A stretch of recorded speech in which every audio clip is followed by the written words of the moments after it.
All right, let's go ahead and talk about some not-so-greats. Pooped in his big boy pants. Well, we talked about the big boy Jeremy Hill, and second straight week of poop in his pants, 12 for 21. Mike has Jeremy Hill and Justin Forsett as his running backs in our Dynasty League. So Justin Forsett was 10 for 13? Yeah. Am I reading that right? That is correct. That's like Joik Bellion. Oh, gross. Whoa. Joik Bell has run, after his 7-yard run in his first game. In the first game. He has run 4 negative yards since then. Infinitely more touchdowns for Joik Bell than Justin Forsett. Infinity. That is an accurate statement. So right how now. much of Justin Forsett, because he was on the field, he was the guy being used. How much of it It's not was Javorius, it's Lorenzo. the Bengals? A lot of it was the Bengals. You have to be very encouraged by the usage, and I'd still trade for him. I would too. I'm not bailing out on Justin Forsett. Like we reminded people a couple shows ago, Eddie Lacy, one of last year's top performers, started with 3 horrific games. So last week there's still plenty of season for Justin Forsett to turn it around, and he's on the field. But let's set some expectations, because you can say that, right, about Eddie Lacy, but they're completely different types of players, especially around the goal line. And now you have Taliaferro and you have Buck Allen involved. He's not alone. Right. Like, set a fair touchdown expectation rest of the season for Justin Forsett. 5? Would you over-under on 5 touchdowns rest of the season?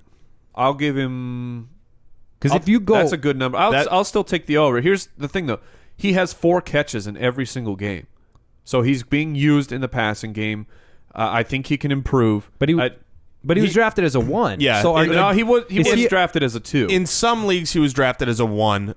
More often, he was drafted as a 2. And I think that if you can steal him right now for something cheap and not have him be your 1, if you can make him be your flex, he'll be great going forward.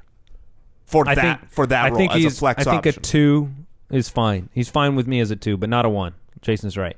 And a lot of leagues, I mean, he climbed really high in drafts. So I didn't put him in because he was the Sunday night game, but let's not skip over my third running back, C.J. Anderson. Yeah, you had the trifecta of failure. Put that one in. I am going down with the ship, so just understand that. Now, you traded Jordan Reed and Danny Woodhead to get C.J. Anderson to take the shot, and the Broncos' offense is still finding itself, if you noticed. And there was, I think, Collinsworth had a nice rundown of the offensive line. It's a completely new unit. There's one guy. And we've talked about several times that an offensive line takes time for it to really get it going. So if you want to bail out on Anderson, go ahead. I'm not dropping him. I'm not trading him right now, because that's an important thing. Never, ever drop these guys. If you want to get rid of them, go ahead and trade them for garbage, but you never, ever drop these guys. Yeah, it's very wise to throw them in with somebody else in a 2-for-1 trade, because the names still have value. In fact, on this show, I was going to ask you guys philosophically, like, the way that people go around, this is the time of year you have to make decisions on names and no names. A lot of the times. You have to go out and say, hey, I'm going to start Matt Jones over Justin Forsett, right? Or I'm going to go start Carlos Williams over Lamar Miller because of the matchups. And do you guys ever kind of wince when you have to make those decisions, or is it yes? I mean, yes, because it's hard to look at your lineup and say, boy, I'm really proud of this, but you're putting the better lineup out, right? Yep, that's exactly right. And sometimes it's gross and it feels wrong to do, but whoever's putting up more points is more valuable on your team. And here's the one thing that we always want to caution you is you can't chase what happened last week. So if a guy is low, that doesn't mean he's going to be low again next week. You've always got to question that. Is he a buy low, or is he sucking for the rest of the year? AJ Green? Yeah, that's one of the biggest problems that people have that are new to fantasy, and I get those messages all the time too. Like, a good instance is Andrew Luck. It's like somebody will have a good week last week. Do you start him over Andrew Luck this week? And I'm like, I'm still starting Andrew Luck. I'm not benching Andrew Luck. He's going to come around to those type of games. Jason, last pooped in his big boy pants I want to talk to. you about is Tyler Eifert. He had a gooser. He had one touchdown that was almost a touchdown, but it doesn't count because it wasn't a touchdown. So are you worried about Eifert? I am 100% not worried about Eifert in the least, and here's why. The Ravens were the perfect anti-Eifert matchup. I said that last week. A lot of people that wrote in, they were trading and they were getting him. I said just expect a terrible week from Eifert, but don't be worried because he's great. The Ravens are the best tight end defending team because they can defend the tight end and they can't defend the wide receivers. It makes it really, really easy to throw to wide receivers. Why would you throw to your tight end when they're not guarding your wide receivers? Saw AJ Green explode. Agrees with you. So yeah. Tyler Eifert, do not worry, do not sell. Please go buy Tyler Eifert. I agree. I'm not worried about Eifert. My one hesitation though is Marvin Jones is starting to really show why he was kind of a popular sleeper in this offseason. He has looked great. He's getting involved in the offense, and he has looked very good. So that's just Eifert is why I liked him so much was because he was the second option. Marvin Jones or Travis Benjamin? Travis Benjamin, because Travis Benjamin is the number one on his team. Marvin Jones is not, and I think that Marvin Jones had an especially great week because of the Ravens' bad DBs right now. Yeah, that's tough because it's like, do you want to be in the driver's seat of a truck that's kind of broken down, or do you want to be in the passenger seat of a nice offense? Yeah. I want to drive the ship. In this case, is Travis Benjamin a driver?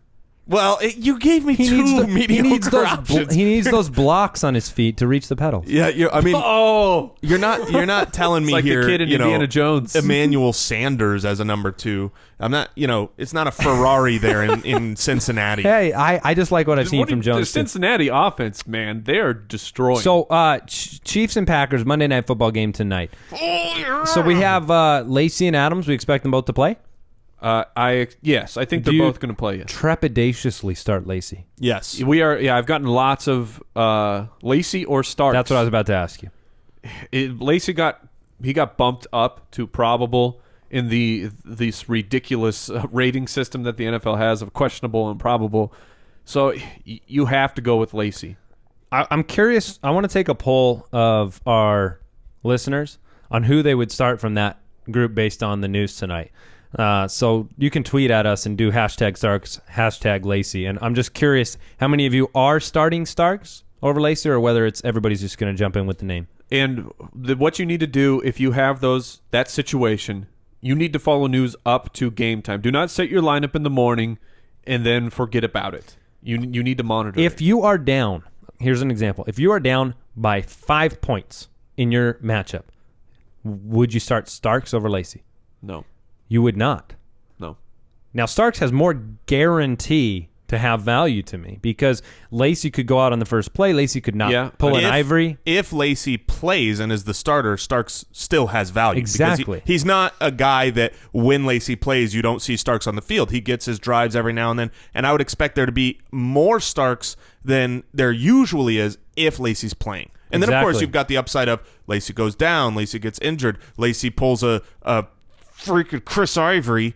I'm sorry, I'm really upset. You're upset, but I played nobody Ivory against you. Well, I played Ivory in another league. So. Oh, yeah. Well, any other thoughts on tonight's game? Alex Smith is Jason's stream of the week. So if you followed Jason's advice, you don't have another option now because Aaron Rodgers is not on your waiver wire. Hey, he's in 2 of my leagues, and I will be honest, I'm worried about it. It is a risky play. Oh, now you're worried. No, I was worried beforehand. When I look back at the stats and how he's performed in Green Bay, how he's got the weapons that match up well against Green Bay, how Vegas has the highest point spread in that game, there's just a lot of arrows saying that he could have over 200 yards and 2 touchdowns. That's what I'm hoping for. I selfishly need Travis, Zeus, Kelsey to catch 4 touchdowns tonight. Let's just make that happen. All right.